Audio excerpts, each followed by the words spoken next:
So we are about to check out from our Ufuin Airbnb. Ufuin is pretty amazing.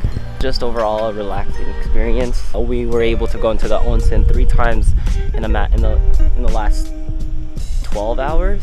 The natural hot springs here are amazing. So we're about to go stay at a Ryokan about 30 minutes away from here. We're almost packed up. Nana is ready to go. But Ufuin, you've been amazing. We had some A5 Wagyu yesterday. Super bomb. Highly recommended. I'm getting hungry now. I don't know what else to eat.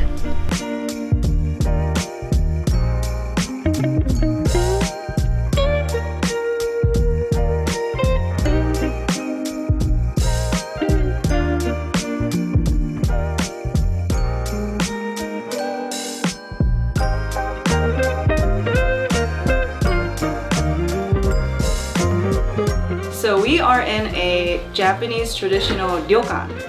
And ryokans are basically a Japanese style hotel, basically with onsen, tatami, and everything. You basically wear a Japanese style outfit, like a little yukata. You just relax. So we're in a place called Nagomiya Domutsuki, and this is in Beppu, Oita, which is like the biggest natural spring central of Japan. And we have 5 different free natural springs that we can visit, and there's also open bar 24/7, just beer, tea, and water. So yeah, we're basically just staying here. We're gonna have our dinner here. We're gonna have our breakfast here.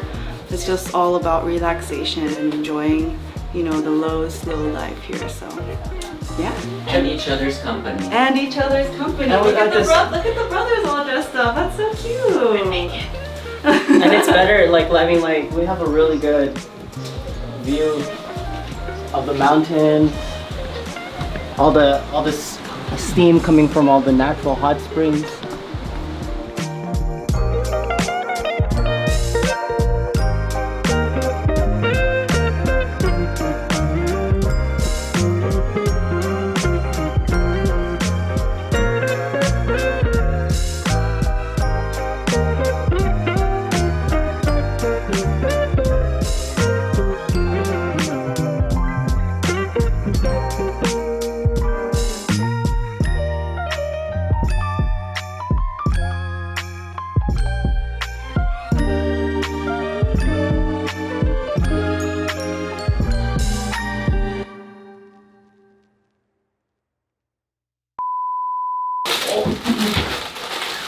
I have something very special in here. Oh God!